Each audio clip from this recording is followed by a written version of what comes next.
Ever pondered how a single man could rally a nation towards independence without resorting to violence? This is the story of one such man, Mohandas Karamchand Gandhi, better known as Mahatma Gandhi, an iconic figure who ushered in an era of peace and non-violence amid the tumultuous 20th century. Born on October 2nd, in the year 1869 in the coastal town of Porbandar, India, Gandhi was the youngest of his father's 4 children from his 4th wife. His father was the chief minister of Porbandar, and his mother, a deeply religious woman, had a profound influence on young Gandhi. As a child, Gandhi was timid and often daydreamed. His school reports depicted him as an average student, a little shy and not particularly outstanding. Yet it was this ordinary boy who would grow up to achieve extraordinary things. In his late teens, Gandhi moved to England to study law, a decision that was met with a lot of resistance from his community. He was warned that England, with its alien culture and different lifestyle, would corrupt him. Yet he remained resolute and set sail, leaving behind his young wife and infant son. Life in England was a struggle. He found it hard to fit in and was often lonely. He made a conscious effort to adopt English customs, even taking up dancing and violin classes. He tried to become a proper English gentleman, but soon realized that it was not his calling. This was a period of self-discovery for Gandhi. His time in England shaped his thoughts, and he started to understand the importance of remaining true to one's roots and identity. But this was just the beginning. This young, shy and unassuming man was still a long way from becoming the Mahatma, the great soul that the world would come to revere. He was yet to discover his life's purpose, his calling, his path, that would not only change his life but also the destiny of a nation. A young, shy and unassuming man, Gandhi was yet to become the Mahatma the world would revere. How does a timid law student transform into a charismatic leader? This is a question many ponder when they consider the journey of Mahatma Gandhi, and the answer lies in the formative years he spent in South Africa. In the late 19th century, fresh out of law school, Gandhi moved to South Africa to work as a legal representative for Indian traders. He planned to stay for a year, but destiny had different plans. It was here that Gandhi first encountered the harsh realities of racial discrimination and prejudice. He was appalled by the segregation and the systematic mistreatment of Indian immigrants.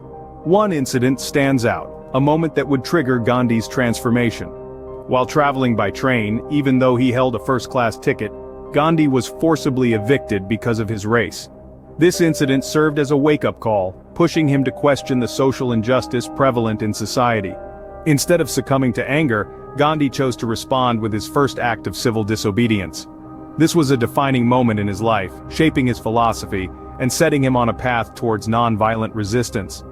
Gandhi began to rally the Indian community in South Africa, advocating for their rights and fighting against the oppressive laws. He organized peaceful protests and negotiations, refusing to back down in the face of adversity. It was during these years that Gandhi honed his skills as a leader and a social activist. He learned to harness the power of the masses and to channel it into a force for change. His experiences in South Africa were instrumental in shaping his ideology of satyagraha, a form of non-violent resistance. Gandhi believed in the power of truth and non-violence, principles that would later guide India's struggle for independence. So, how does a timid law student transform into a charismatic leader? By standing up against injustice, by choosing peace over violence, and by believing in the power of truth. Gandhi's transformation was not overnight. It was a journey marked by pain, struggle, and resilience. It was a journey that began in the harsh realities of South Africa. In the crucible of South Africa, a leader was forged. What does it take to liberate a nation from the shackles of colonial rule? Mahatma Gandhi's story answers this question in a way that few others can. His journey back to India marked the beginning of a long and arduous struggle for freedom. But for Gandhi, it was not about a fight against people, but against the oppressive system of colonialism. In the early 20th century, he returned to his homeland, bringing with him a fervor for justice and a commitment to non-violence. This commitment was tested and proven in the face of British rule, as Gandhi led the charge for India's independence.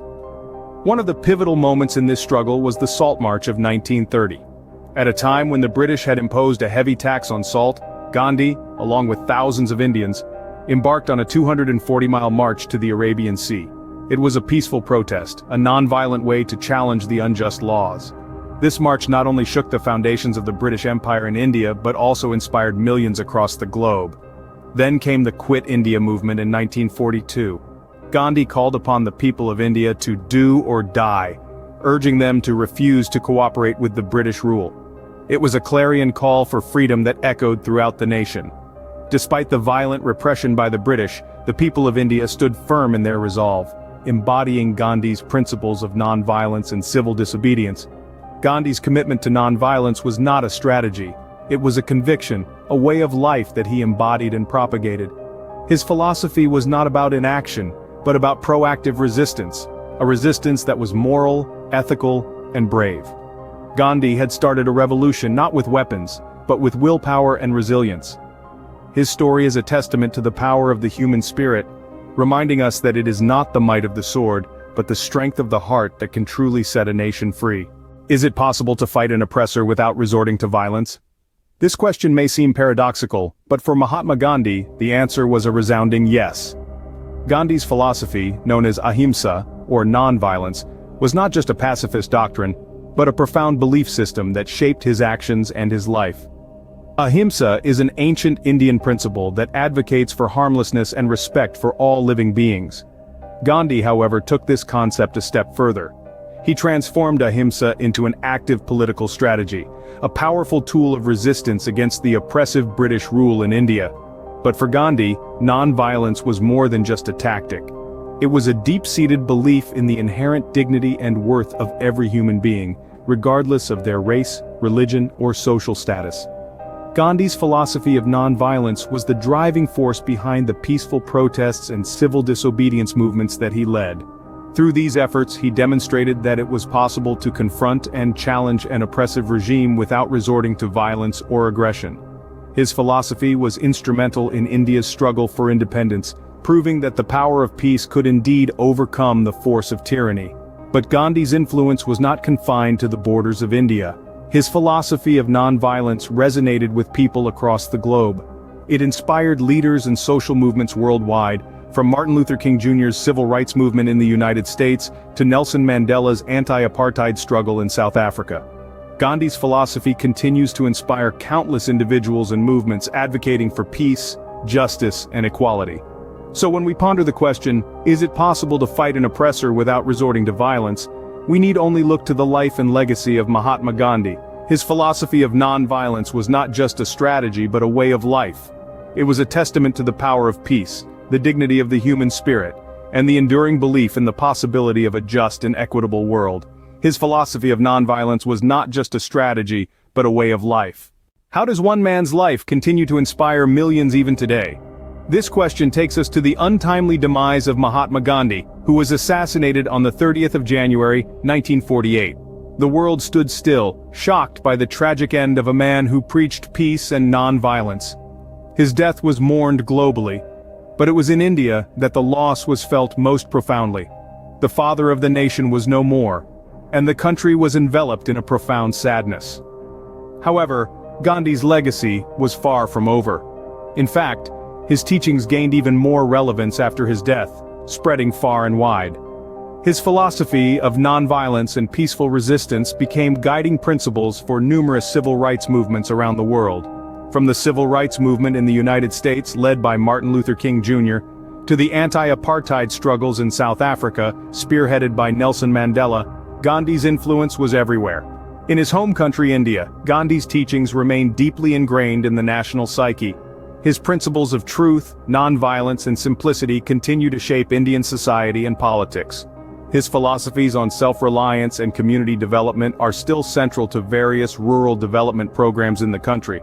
Around the world, Gandhi's legacy lives on not just in political and social movements, but also in the hearts and minds of ordinary people.